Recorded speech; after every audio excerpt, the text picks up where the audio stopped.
O homem, um sacerdote no seu lar. O que é ser um sacerdote? Um sacerdote, vou falar em poucas palavras, é um homem que representa o povo, representa o homem diante de Deus. Nós sabemos que até a morte de Jesus, o Santíssimo Lugar é um lugar reservado exclusivamente para o sumo sacerdote. E aqueles que queriam, aqueles que precisavam das intercessões, e ele entrava no Santíssimo Lugar uma vez por ano para oferecer holocausto, né? Oferecer o sacrifício, aliás, aspergir o sangue ali na arca da propiciação, no propiciatório, uma vez por ano, levando o seu pecado e o pecado do povo também. E esses sacerdotes e os sumos sacerdotes, eles também atendiam ao trabalho religioso do povo. Então, os outros sacrifícios que eram levados, eram responsabilidades deles, eles tratavam de pecados. Houve um tempo que eles tratavam da lei também, até da política. Então, eram representantes de Deus para o povo. E nós temos aqui alguns exemplos de sacerdotes na Bíblia. E o primeiro exemplo que nós temos aqui é que foi o sacerdote diante de Deus para a sua família e para o mundo, porque pela fidelidade dele nós podemos ter o mundo em pé hoje, porque só ele e a sua família se salvaram e puderam reconstruir a habitação do mundo. Foi Noé. Noé foi um sacerdote diante de Deus em sua família. Gênesis 8:20 diz assim: Levantou Noé um altar ao Senhor e, tomando de animais limpos e aves limpas, ofereceu holocausto sobre o altar. E o Senhor aspirou o suave cheiro e disse consigo mesmo: Não tornarei a amaldiçoar a terra por causa do homem, porque é mau o desígnio íntimo de todo homem, desde a sua mocidade. Nem tornarei a ferir todo ser vivente como fiz. E aqui Deus, mediante aquele sacrifício, aquele holocausto que Noé estava oferecendo, ele então faz uma promessa. E ele diz o seguinte: enquanto durar a terra, não deixará de haver sementeira e ceifa, frio, calor, verão, inverno, dia e noite. Então Noé, ao sair da arca, ele vai e oferece um holocausto ao Senhor. O holocausto é uma oferta queimada. E esse suave cheiro que Deus sentiu, nós podemos sentir, por exemplo, quando você está fazendo um churrasco. Eu, pelo menos, sinto o cheiro de churrasco de longe. Então, é esse cheiro que Deus ele sente quando uma oferta queimada lhe é oferecida. E ele se agradou daquele cheiro e ele então disse consigo mesmo: Nunca mais tornarei a amaldiçoar a terra por causa do homem. Ou seja, ele não destruirá a terra por causa do homem. Ele deixará de tratar do pecado? Claro que não, ele vai tratar. O que ele está dizendo aqui é que ele não destruirá a terra por causa do homem, mas ele pode destruir o homem por causa do seu próprio pecado. E ele ainda reforça uma outra promessa. Existem muitas pessoas ansiosas que acham que, inclusive está começando a chover agora, parte dessa promessa de Deus ele está cumprindo, né? Muitas pessoas ansiosas, achando que Deus ele não vai manter a terra, que não vai ter condição de vida. E Gênesis capítulo 8, versículo 22, decora esse versículo e quando vir essas dúvidas, você lembra desse versículo que Deus fez essa promessa a, logo no recomeço da terra, há alguns milhares de anos atrás, e nós temos essa promessa mantida até os dias de hoje. Enquanto durar a terra, não deixará de haver sementeira e ceifa, frio ou calor, verão e inverno, dia e noite. Ou seja, enquanto durar a terra, haverá condições de colher, de plantar, de viver, de sair, de fazer tudo que for preciso, porque é uma promessa de Deus. Desde o recomeço do mundo até hoje, ele tem mantido essa promessa. Noé foi um sacerdote do seu lar e a prova disso é que diante de toda a humanidade da época, a família de Noé foi encontrada fiel. Por quê? Porque Noé era o representante diretamente de Deus à sua família. E ele não permite que a sua família desvie-se do Senhor. E o que nós temos aqui, estávamos falando justamente que Noé foi um sacerdote, e por ele ser um sacerdote, ele então manteve a sua família diante de Deus, e o resultado é que a sua família foi salva. Você quer que a sua família seja salva, sua família se mantenha em sucesso, sua família esteja sempre diante do Senhor, então cumpra o papel de sacerdote do seu lar. Represente a sua família diante de Deus. Mais para frente nós vamos falar aqui de algumas obrigações que o homem ele deve ter dentro do seu lar. O homem é o cabeça da família. Aí você pode me falar, hoje é comum, não sei quem está nos assistindo, não conheço, mas eu não tenho marido e tal, eu crio meus filhos sozinho. Então você, como, como mãe, é a sacerdotisa, né, do seu lar. Você é responsável por isso. Mas sou casado, mas meu esposo é incrédulo, não teme ao Senhor. Você ainda continua debaixo da autoridade dele, mas como ele não tem estrutura para governar o lar na palavra de Deus, é responsabilidade tua. Lembrando que nem todo homem incrédulo é um mau esposo. Tem homens que não creem no Senhor e não são cristãos, mas são bons esposos. Nós não estamos aqui detratando ninguém, nós estamos apenas colocando a responsabilidade de Deus. Tem cristãos que são maus esposos e maus líderes da família, e tem incrédulos que são bons, né? Isso não julga. O que nós estamos falando é a responsabilidade do homem sobre a sua família. Sendo ele crente ou incrédulo, essa responsabilidade cai sobre ele. Mas pode haver a falta do homem e a responsabilidade vai cair sobre a mulher. Ou pode haver a falta de representatividade do homem diante da sua família e a mulher pode sim, deve ocupar esse papel, porque senão ninguém fará. E os filhos então serão deixados de lado com relação ao ensino espiritual, ao ensino da palavra de Deus. Outro sacerdote que nós temos aqui também era Jó. Jó, ele era sacerdote da sua família. Jó, capítulo 1, versículo 5, diz assim: decorrido o turno de dias dos seus banquetes, chamava Jó os seus filhos e os santificava. Levantava-se de madrugada e oferecia holocausto segundo o número de todos eles, pois dizia: talvez tenham pecado os meus filhos e blasfemado contra Deus em seu coração. Assim fazia Jó continuamente. Os filhos de Jó eram bem festeiros, né? Eles faziam festa nas casas dos homens e chamavam geralmente as suas irmãs para festejar com eles. Eles podiam, tinha um pai rico, um pai muito bondoso, e o pai falava: olha, pode ser que os meus filhos tenham pecado contra Deus, tenham cometido alguma infração, então eu vou levá-los diante deles para rogar por eles, para interceder por eles. E é isso que todos nós temos que fazer. Olhar, observa a vida de seu filho. Se você entende que ele cometeu algum pecado, é responsabilidade tua intervir sobre isso e fazê-lo reconhecer a necessidade de estar vivendo uma vida que agrade a Deus e estar tomando atitudes compatíveis à fé que ele defende. E Jó, ele fazia isso, ele apresentava diariamente, aliás, continuamente, os seus filhos diante de Deus, porque Jó era um sacerdote da sua família. Então, o que nós temos que entender? Que esse ofício sacerdotal ele vai ser ordenado lá na lei. Só que nós temos os ofícios sacerdotais antes da lei também, né? O próprio Noé, ele então cumpre esse ofício sacerdotal, o Abraão ele vai cumprir, porque o estilo de governo familiar naquela época ele era patriarcal, né? O marido ele era ali o esposo, e geralmente ele não era líder só da sua casa, mas ele era líder até de um pequeno acampamento, de uma pequena tribo ou de uma grande tribo. E então o governo sempre era do ancião ali. Ele acabava governando sua casa. Se os seus filhos tivessem filhos, os filhos dos filhos, todo o governo às vezes minava para saía dele, né? Ele fazia tudo isso. Então, o que nós temos que entender que depois da lei também houve este estabelecimento do ofício sacerdotal. E nós temos aqui algumas obrigações que os sacerdotes eles tinham diante do seu povo, diante da nação. Eu separei aqui pelo menos três, para que nós possamos entender de maneira bem simplificada o ofício de um sacerdote.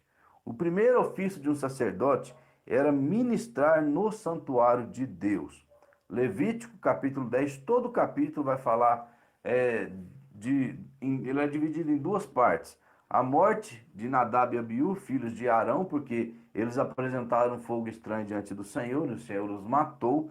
E depois o reforço que Deus deu a Arão e aos seus outros dois filhos que não morreram, sobre a obrigação deles com os sacerdotes, para que aquilo que havia acontecido com Nadab e Abiú não acontecesse novamente, porque eles chegaram diante de Deus de maneira errada. Eles apresentaram fogo estranho.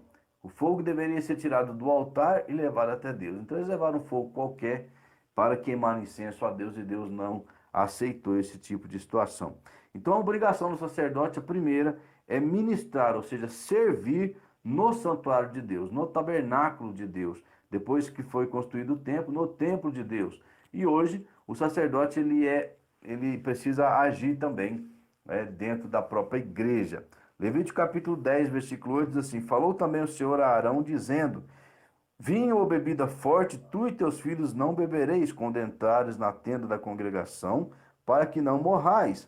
Estatuto perpétuo será isso entre as vossas gerações, para fazer a diferença entre o santo e o profano, entre o imundo e o limpo. Então o sacerdote ele tinha como primeira obrigação ministrar no tabernáculo, ministrar no templo do Senhor. Quando entrares na tenda da congregação, essa tenda da congregação aqui era o tabernáculo construído por Moisés. Então, eles não poderiam entrar lá de qualquer jeito, porque se assim os fizesse, eles então morreriam. E uma das ordenanças que foi dada aqui era para que eles não bebessem vinho nem bebida forte. Por quê? Provavelmente Nadab e Abiú encheram a cara e saíram do controle e foram lá tentar apresentar algo que Deus ele tinha repugnância, né?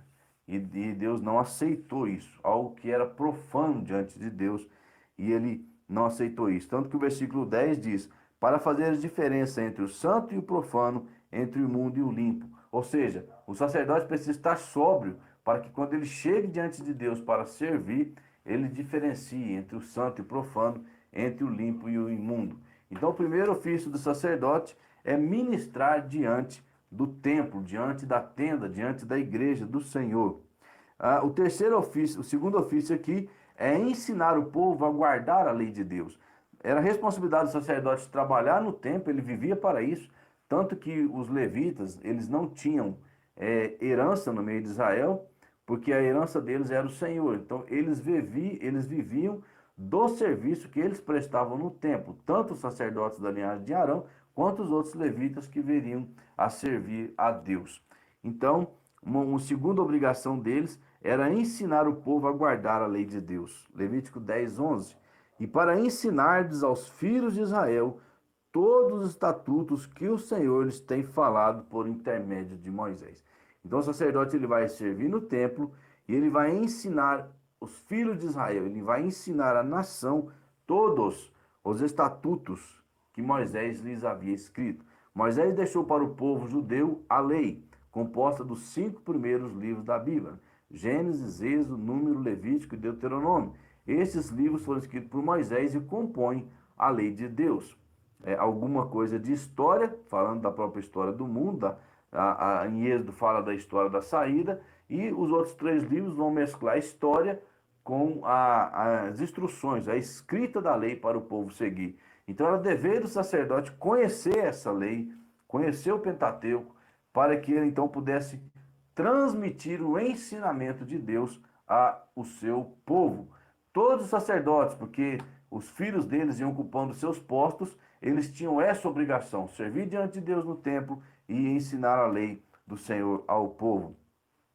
E uma terceira coisa era tomar conhecimento da vontade divina. O sacerdote ele fazia uma consulta a Deus.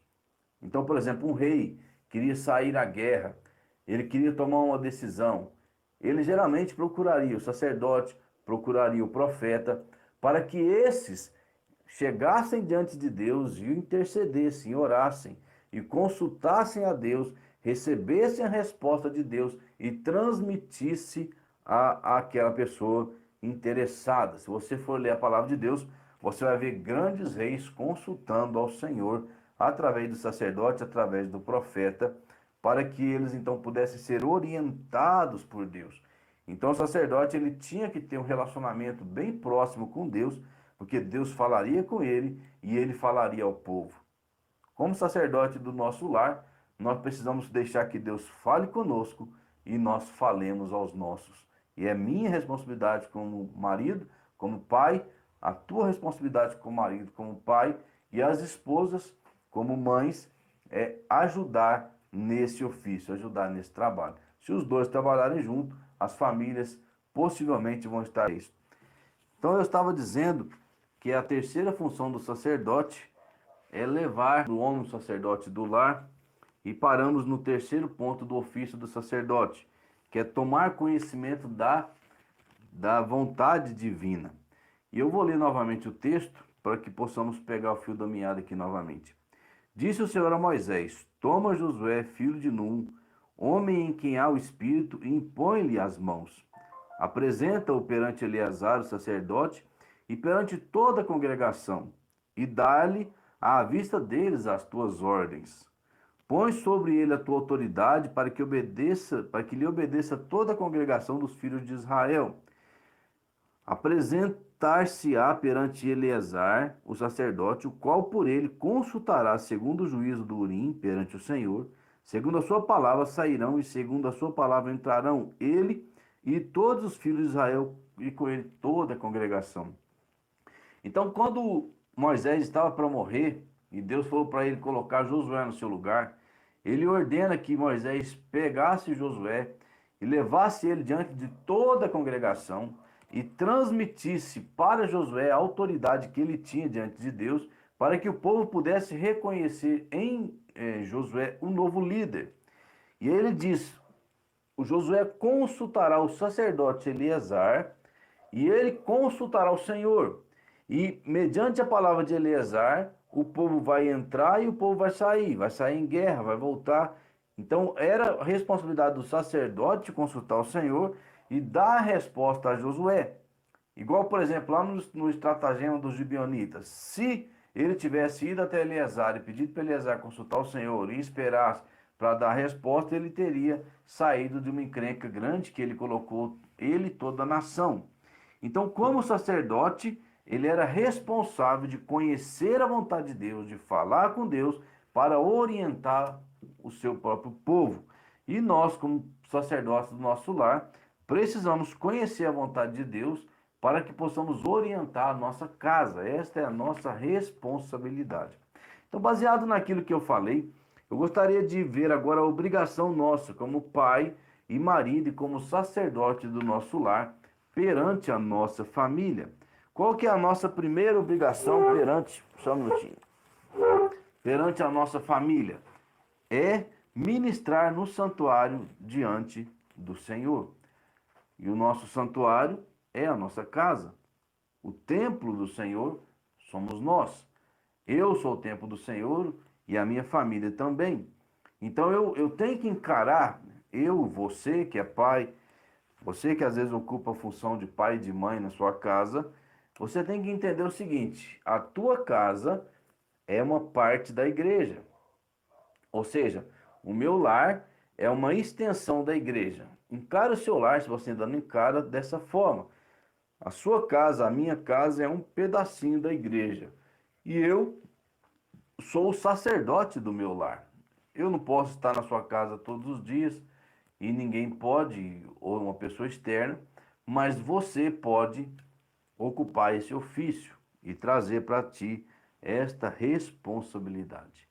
Então, assim como o sacerdote ministrava no santuário lá no passado, você vai ministrar no santuário de Deus hoje. Qual é esse santuário? Tua casa. Teu corpo é templo do Espírito Santo, o corpo dos teus filhos, da tua esposa, é templo do Espírito Santo, e diante deles, você como homem, é responsável para ministrar, para trabalhar no santuário de Deus, a pequena igreja que é a tua casa. Encare desta forma, a tua casa como uma pequena igreja. E qual é a responsabilidade individual de cada pai, de cada esposo, que é o sacerdote do seu lar? A intercessão pelo seu lar é a tua responsabilidade. Nós vamos interceder diante de Deus pelo nosso lar. Nós vamos orar, nós vamos buscar a Deus, nós vamos buscar, assim como Jó buscava o favorecimento de Deus aos seus filhos, nós vamos buscar esse favorecimento de Deus à nossa família. E por que nós vamos fazer isso? Porque o nosso lar é o é o santuário de Deus. E nós somos sacerdotes neste santuário. O nosso lar deve ser santo, ou seja, deve ser separado para Deus. E Deus vai requerer de você, pai, marido, o chefe do seu lar, que esse lar seja apresentado em santidade. Ele vai cobrar de nós. Tanto é que o diácono, o presbítero, o pastor, o bispo, são palavras às vezes sinônimas em algumas situações, ele não poderia estar à frente da igreja do Senhor se ele não governasse bem o seu lar. Então ele precisava governar o seu lar para que ele pudesse governar a casa de Deus. O nosso lar deve ter a mesma ordem da igreja. Nossos filhos não podem ser crentes só lá na igreja. Eles precisam ser crentes dentro do nosso lar também, dentro da nossa casa. Por quê? Porque é uma pequena representação da igreja, é o nosso lar. O nosso lar deve estar sempre pronto para o nome de Deus habitar ali. Nós não podemos ser cristãos apenas na igreja. E olha, os pais têm caído muito nesse erro. E isso é muito perigoso, porque ao longo de alguns anos que eu estou no ministério, eu tenho visto alguns pais perderem os seus filhos e eles saírem da igreja por causa disso. Porque eles acham que a obrigação do pai é pegar o filho e obrigar ele na igreja. E só isso. E ele não lida no decorrer da vida do filho pessoalmente com a vida espiritual desse filho. De maneira que quando o filho ele toma uma idade e esse filho tem a capacidade agora de escolher o seu próprio caminho, ele abandona a igreja. Por quê? Porque o pai não entendeu que dentro da sua casa ele é responsável para que esse lar seja a habitação de Deus. E ele precisa fazer isso. Então não acho que levar o seu filho para a igreja e levar ele ali naquele pouco tempo, 1 hora por vez, 1 hora e meia, talvez umas 4 horas, 4 horas e meia por semana, seja suficiente para formar a vida espiritual do seu filho. Não é. Você precisa lidar diretamente com a vida do teu filho, para que ele então possa ser uma habitação de Deus, teu lar ser uma habitação de Deus. Então você vai ser um pastor no teu lar. Você vai executar essa função de pastoreio. Pastorear é cuidar do rebanho. E o rebanho é a tua família. Então, assuma essa responsabilidade para você. As pessoas devem notar, mesmo que de longe, que o seu lar é um lugar diferente por causa da presença de Deus. Ou seja, o seu lar não pode ser um lar teórico. Ah, o meu lar é de Deus e tal, mas quando as pessoas chegam lá, o lar é um inferno. Não. O lar precisa ser a prova de que Deus habita ali. E o lar precisa ser um bom lugar em que os filhos se agradam. Ah, então não pode haver divergência, não pode haver briga. Eu não estou dizendo isso. Vai ter briga, vai ter divergência, um vai explodir, o outro também. O que não é bom, seria bom que se não acontecesse, mas mesmo assim o lar ainda é representação de Deus e o lar pode ser identificado como tal, mesmo com algumas divergências entre os membros da família. E você, como homem, é responsável a levar a tua esposa e os teus filhos a cultuarem a Deus. E como eu já falei, se você tem o papel de pai e de mãe no seu lar, você é responsável de levar os seus filhos a cultuar a Deus, porque você acaba sendo o substituto do esposo que falta no lar, que não está presente, ou que viaja por diversos motivos. Então, essa pessoa precisa cultuar a Deus também. E Deus, ele fez os sacerdotes, e ele nos coloca essa responsabilidade.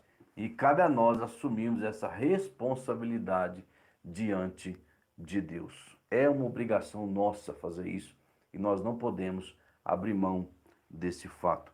Apocalipse capítulo 1, versículo 5, diz assim: da parte de Jesus Cristo, fiel testemunho, primogênito dos mortos, o soberano dos reis da terra, aquele que nos ama e pelo seu sangue nos libertou dos nossos pecados e nos constituiu reinos, sacerdotes para o seu Deus e Pai. A ele a glória e o domínio pelos séculos dos séculos. Amém. Deus constituiu o reino, você como reino, a igreja. Deus constituiu a igreja como sacerdotes. E Deus constituiu o chefe de família, o marido, como sacerdote do seu lar. Então faça este papel. Ministre dentro do seu lar. Faça do teu lar uma pequena igreja, onde você instruirá os teus filhos, onde você levá-los a cultuar a Deus onde você ensinará a palavra de Deus e você fará com que o seu lar seja uma pequena igreja, para que então os seus filhos e a sua família sirvam constantemente ao Senhor. Segunda obrigação, seguindo aquele pensamento da obrigação do sacerdote, assim como o sacerdote tinha que executar, ensinar a lei para o povo, o pai de família, o marido, o sacerdote do lar, ele precisa ensinar o seu povo. Quem é o seu povo? É a sua família a guardar a lei de Deus. Para ensinar aos filhos de Israel, eu posso substituir aqui, porque a Bíblia diz que toda a escritura é útil para o nosso ensino. Levítico 10:11, eu posso muito bem mudar essa frase aqui, colocando no lugar de Israel a nossa família. E eu poderia ler assim, ó: para ensinares aos vossos filhos, à vossa família, todos os estatutos que o Senhor lhe tem falado por intermédio, e aqui eu poderia dizer, de Moisés, de Paulo, de João, de Pedro, de Tiago, de Lucas, de Marcos, de Isaías, de Jeremias, e citar todos os autores da Bíblia, porque nós estudamos a palavra de Deus, absorvemos o conhecimento e transferimos esse conhecimento à nossa família. Então é de vital importância que nós tenhamos esta responsabilidade e cumpramos à risca esta responsabilidade. Estes versos que eu li, eles, como eu já falei no começo, eles tratam da morte de Nadab e Abiú, que eles ofereceram fogo estranho diante de Deus. E por que eles ofereceram fogo estranho diante de Deus?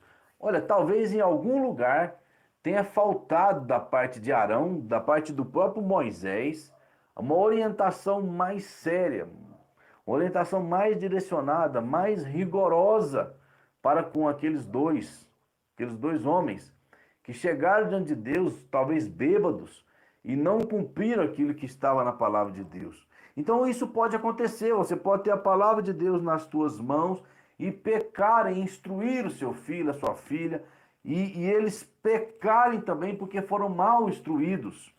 Então não abnegue dessa responsabilidade, custe o que custar, enfrente o mundo que for preciso, mas coloque diante dos teus filhos a palavra de Deus bem viva, para que ela possa ser a instrução.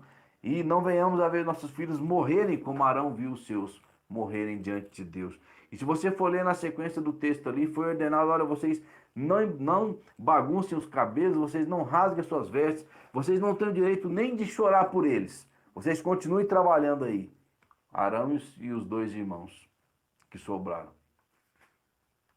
Esta é a responsabilidade do pai. Ensinar aos seus filhos a palavra de Deus como sacerdote. Ao sacerdote cabe a função de ensinar exatamente a palavra de Deus. E o que você vai ensinar para sua família? Diferenciar entre o santo e o profano. Você vai diferenciar aquilo que agrada a Deus e aquilo que desagrada.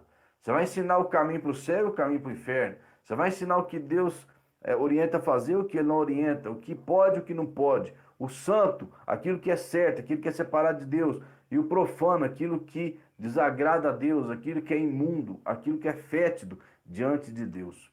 É nossa responsabilidade fazer isso com a nossa própria família. Entre o limpo e entre o imundo. No caso aqui eram os animais, por exemplo. Existiam animais limpos que poderiam ser sacrificados e animais impuros que não poderiam. Existem obras limpas que podem ser feitas diante de Deus, diante da família, e obras impuras, né? O santo e profano, falando mais da parte religiosa. O limpo e o imundo entendamos aqui como a parte pessoal da nossa família, a vida prática. Você vai ensinar para os seus filhos: ó, existem coisas que vocês devem assistir, existem coisas que vocês não devem. Existem coisas que vocês devem ler, coisas que não devem. Existem amizades que vocês devem ter, amizades que não devem. Então o limpo e o impuro, aquilo que é moral, aquilo que é imoral, aquilo que é certo, aquilo que é errado. Esta é a responsabilidade de você, pai. E por que eu falo isso com tanta ênfase? Nós temos um mundo hoje cheio de jovens perdidos, amargando cadeias, cemitério, sarjeta, drogas e tudo mais, porque às vezes os pais perderam o controle em um dado momento com seus filhos e, infelizmente, permitiram que eles se perdessem. Muito cuidado com isso. Eu estou sujeito a isso e todos os pais estão sujeitos a isso, porque o mundo está aí querendo tragar sem misericórdia as nossas famílias. Este é o ensino, este ensino é uma responsabilidade do sacerdote do lar.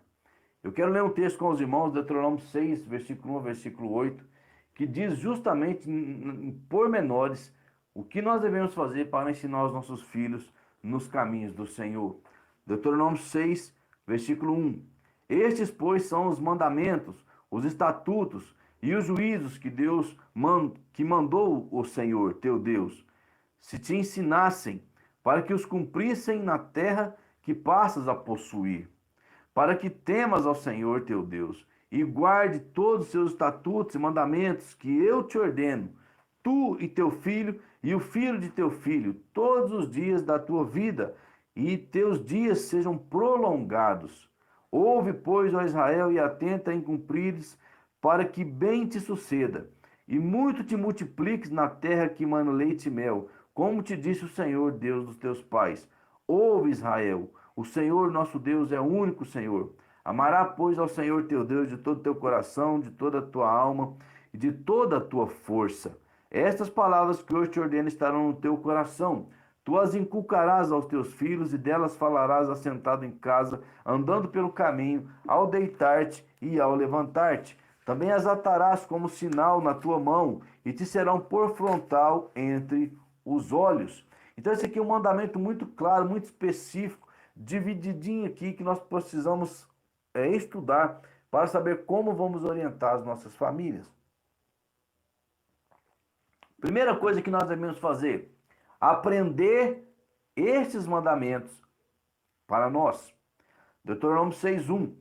Estes, pois, são os mandamentos, os estatutos e os juízos que mandou o Senhor teu Deus se te ensinassem. Você precisa saber a palavra de Deus. Deus mandou Moisés ensinar o povo. Aqui está dizendo, mandou o Senhor teu Deus se te ensinassem. Ou seja, você aprende aquilo que a palavra de Deus diz. Depois, aqui o texto diz, para que se cumprissem na terras que passa a possuir. Então, como você terá autoridade para ensinar os teus filhos? Vai lá na palavra de Deus, leia, aprenda. Leu, aprendeu a palavra de Deus, cumpra ela na tua vida, para que os seus filhos olhem para você e falem, meu pai faz aquilo que ele diz. E aí depois você ensine aos seus filhos. E a quem esse ensino deve alcançar? O texto é muito, muito, muito claro. Versículo 2. Para que temas ao Senhor teu Deus e guarde todos os mandamentos que eu te ordeno. Aonde que você deve influenciar a sua família e até onde essa influência deve chegar na sua família? Tu, ou seja, você que está aí nos assistindo, deve ser o primeiro alvo da palavra de Deus. Para que você aprenda e para que você a cumpra. Depois, teu filho deve ser o segundo alvo. Você vai ensinar a palavra de Deus, ele vai ver na tua vida que você cumpre essa palavra e você vai fazer cumprir essa palavra na vida dele. E o filho de teu filho, a responsabilidade aqui dos pais, elas vão até os netos. Então eu tenho a responsabilidade de ensinar o meu filho de tal forma que quando ele tiver o filho dele, ele tenha capacidade de ensinar o filho dele, assim como eu o ensinei. E se ele precisar da minha ajuda para que ele possa educar esse filho, eu tenho que ter essa capacidade, se vida e saúde estiver naqueles momentos. Então esta é a responsabilidade. É assim que as gerações servem ao Senhor, passando de pai para filho, para neto, para bisneto, e assim quantas gerações tiverem, precisamos lutar constantemente para que essa palavra chegue até o Senhor. E o que é que nós devemos ensinar então para os nossos filhos? Versículo 4. Nós devemos ensinar para eles que o Senhor é o único Deus. Versículo 4 de Deuteronômio 6 fala: Ouve Israel, o Senhor nosso Deus é o único Senhor. Então você vai mostrar para os seus filhos, Deus, o Todo-Poderoso, é o único Senhor. É o único Senhor que você vai servir por toda a tua vida. Isso deve ser bem claro. Desde quando? Desde pequenino, desde que eles possam entender qualquer palavra, você já deve incutir que Deus é o Senhor e que Deus faz tudo por ele, que Deus salvou e que Deus vai alcançar esses corações. Nós precisamos também ensiná-los a amar ao Senhor. Versículo 5. Amarás ao Senhor teu Deus. Você vai ensinar os seus filhos, você vai ensinar a tua casa a amar ao Senhor nosso Deus. E qual é o grau desse amor? Aqui nós temos nesse versículo a maneira e o grau que nós vamos ensinar a esses filhos a amarem a Deus. De todo o teu coração, de todo o teu sentimento, de todas as tuas emoções, você amará o Senhor teu Deus. As suas emoções serão devotadas completamente a Deus. De toda a tua alma, de todo o teu intelecto, a tua mente amará ao Senhor teu Deus. E de toda a tua força, o teu corpo amarás ao Senhor teu Deus. Então nós vamos amar ao Senhor com as nossas emoções, nós vamos amar ao Senhor com a nossa mente, com a nossa alma, e nós vamos amar ao Senhor com a nossa força, com o nosso corpo. Resumindo, todo o teu ser deve amar ao Senhor. E você vai ensinar isso para os seus filhos. Todos os dias da vida dele. Na escola você vai falar, olha, meu filho, se te ensinarem outra coisa que vai contra a tua fé, se vir querendo que você engula goela abaixo, teoria da evolução, que o homem veio do macaco, que isso, que aquilo, que Deus não existe, você combata. Mesmo que isso custe um zero, mesmo que isso custe uma certa perseguição, não interessa. O amor a Deus é acima dos nossos próprios interesses. É assim que você ensina a amá-los. Ensinar que eles podem deparar com um coleguinha falando mal de Deus. Eles não precisam odiar esse colega, mas eles podem ter oportunidade de evangelizar, de falar de Deus, de mostrar Deus para esses coleguinhas. Eles precisam aprender desde criança a resistir aos ataques, a defender a sua fé, a não se envergonhar do evangelho. Isso é amar a Deus de todo o coração, de todas as emoções, de toda a alma, de todo o intelecto e de toda a força, de todo o corpo, de todo o vigor que nós podemos ter. Como vamos ensinar os nossos filhos então? O texto do versículo 7 e versículo 8 nos dá esta receita. Primeira coisa, inculcarás. Inculcar é colocar dentro da cabeça. Se fosse possível, por exemplo, é colocar ali um microchip dentro do cérebro do moleque e colocar com que ele fosse um robozinho, fizesse a vontade de Deus sempre, seria muito bom. Não tem como rachar a cabeça, colocar algo lá dentro. Então você vai inculcar como? Você vai transferir conhecimento direto para ele. Você vai falar, até espumar o canto da boca. Para quê? Para que isso entre na cabeça dele. Isso é inculcar. É colocar dentro da cuca mesmo. É fazer com que penetre dentro do cérebro e lá fique a palavra de Deus. E quais são os métodos que nós vamos usar para inculcar essa palavra dentro das mentes dos nossos filhos? O texto ele é bem claro e ele diz: tu as inculcarás, versículo 6, tu as inculcarás aos teus filhos. Como vou inculcar? Como eu vou conseguir fazer com que a palavra de Deus entre dentro da cabeça dos meus filhos? Delas falarás assentado em tua casa. Então, quando você estiver sentado na tua casa e você tiver alguma oportunidade de falar de Deus, fale. Usa uma circunstância. Vai corrigir o teu filho, corrija com a palavra de Deus. Vai ensinar, mostre com a palavra de Deus. Em todo momento que você estiver na tua casa, falarás com ele. Andando pelo caminho, está passeando, está viajando, viu a oportunidade de falar a palavra de Deus, fale. Você tem a opção, que eu já usei muito e uso, a gente coloca música evangélica.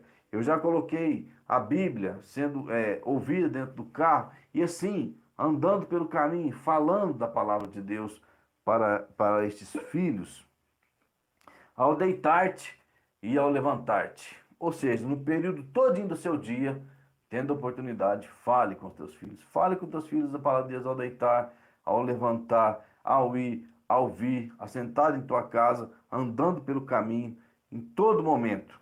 E também tu, versículo 8, atarás como sinal na tua mão e te serão por frontal nos teus olhos. Você pode colocar, né? Escrever no lugar, nas paredes, pôr uma pulseira na mão dele, fazer qualquer coisa para que a palavra de Deus esteja sempre fixa e esteja sempre diante dos seus olhos. É a nossa responsabilidade como pais. E por último aqui, a responsabilidade do pai: tomar o conhecimento da vontade divina, consultando a Bíblia e a Deus em oração.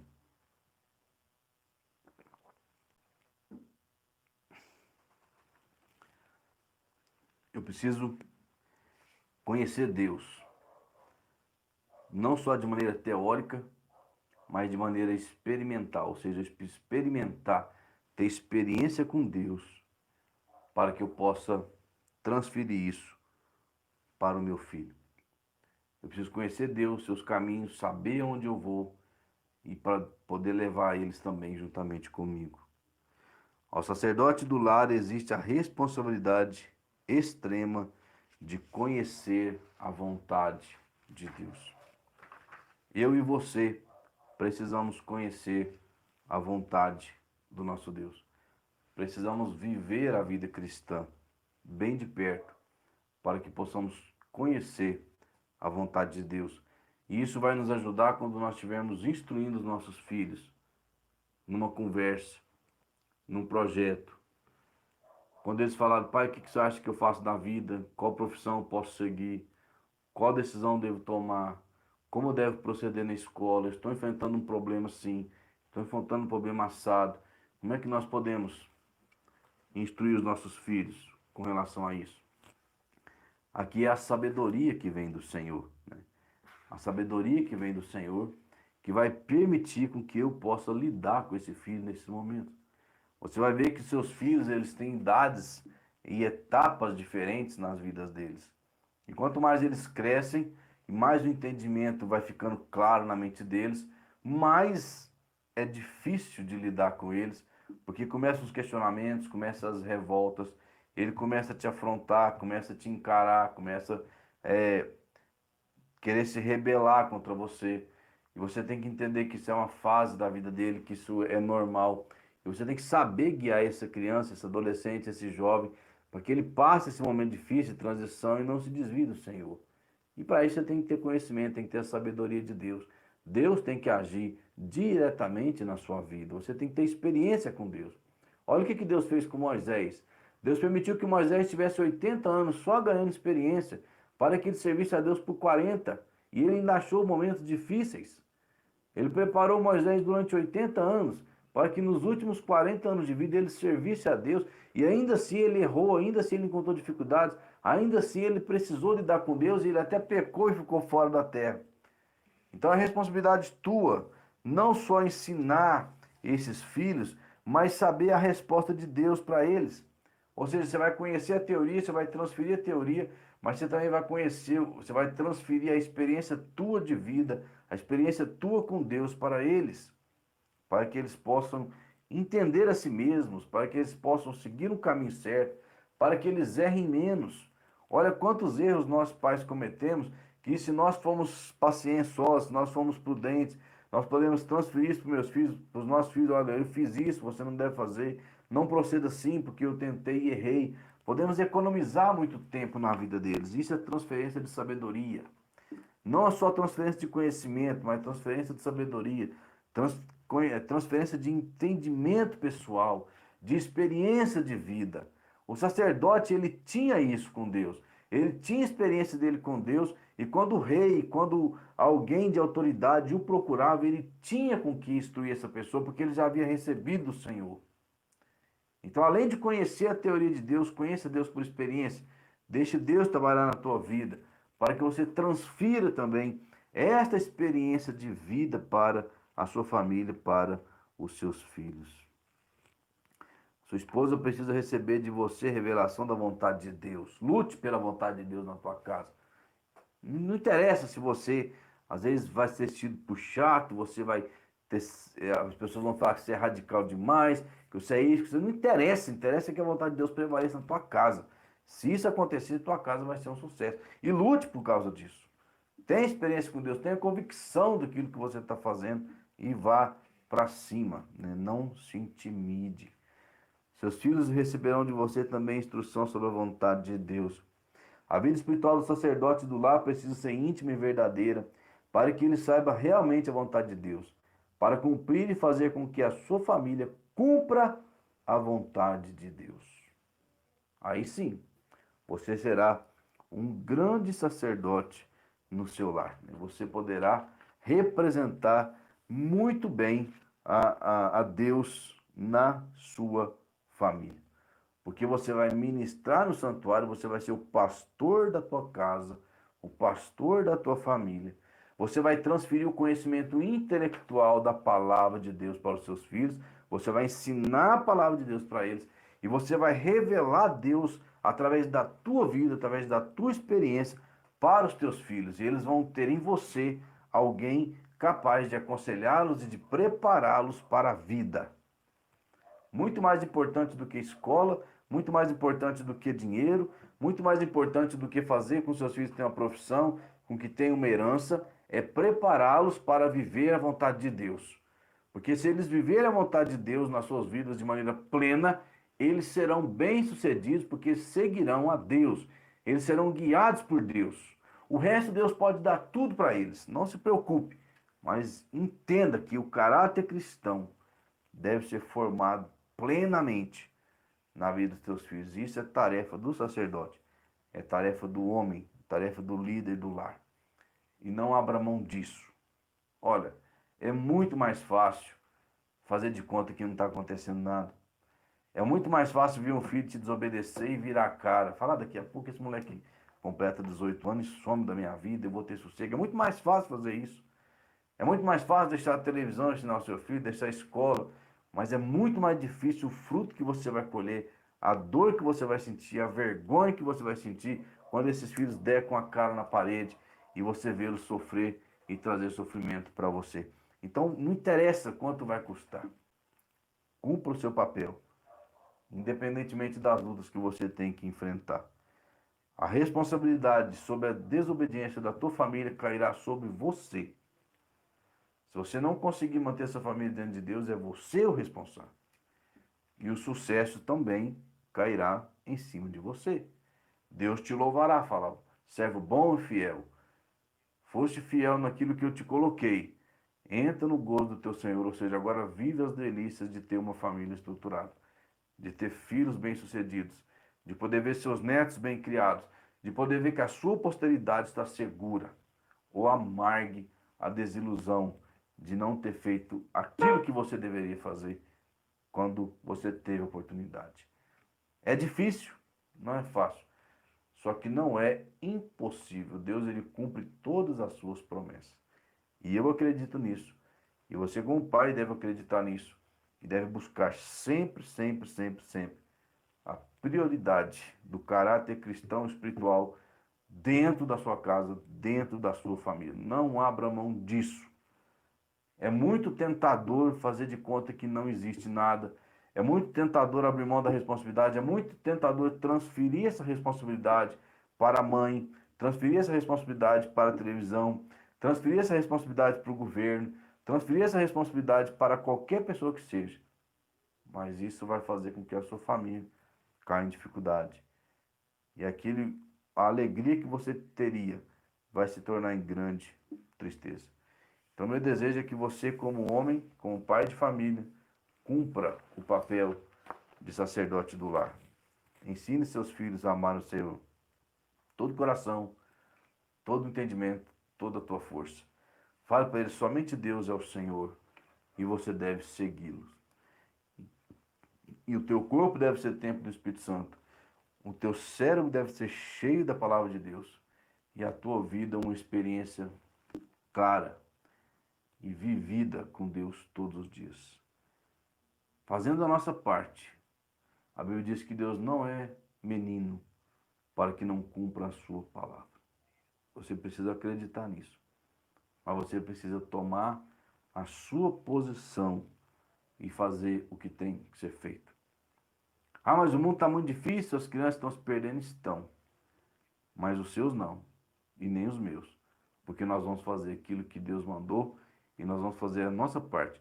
Mesmo que seja muito difícil. Mas nós vamos lutar até o final. Que Deus nos abençoe. Eu vou orar pelas famílias agora. Então, baixe sua cabeça, feche seus olhos e ore comigo. Senhor nosso Deus, quero colocar diante do Senhor nesse momento as famílias. Vivemos tempos em que as famílias sofrem ataques por todos os lados. E muitas vezes os pais, ó Deus, se fraquejam, porque tentam e não conseguem, ó Deus, e desanimam. Eu quero colocar diante do Senhor cada pai, que não interessa a idade dos filhos, se são novinhos, se são velhos, se são casados, cada pai, cada mãe, ó Deus, para que eles possam nunca desistir dos seus filhos e lutarem até vê-los restaurados, ó Deus. Apresentarem eles diante do Senhor, clamar diante do Senhor, ó Deus, falar, instruir, ó Deus, inculcar, pelejar, guerrear com eles, para que eles não se percam, ó Deus, e não possam ir para o inferno, mas tenham suas vidas salvas. Eu coloco diante do Senhor cada pai, cada mãe, pedindo que o Senhor fortaleça a vida deles, que o Senhor dê entendimento, sabedoria do Senhor, que o Senhor, ó Deus, fortifique, renove as suas forças, que o Senhor livre, ó Deus, eles de desistirem. E livre os filhos, ó Deus, de caírem em tentação, de caírem em perdição. Livre os filhos de se rebelarem contra os seus pais, porque muitas vezes eles não entendem a vontade de Deus e eles acham que estão certos, mas eles não estão, ó Deus. Que o Senhor faça uma obra na vida desses filhos e os ajude, ó Deus, a formarem-se como homens e mulheres cristãos e sejam bem-sucedidos.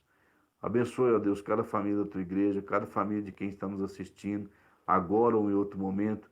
Guarde, ó Deus, essas famílias do mal e estruture-os para que possam viver uma vida santa diante do Senhor. Muito obrigado por tudo, em nome de Jesus. Amém. Muito obrigado para vocês que nos assistiram. Hoje tivemos um bom público aqui, tanto o YouTube quanto o Facebook.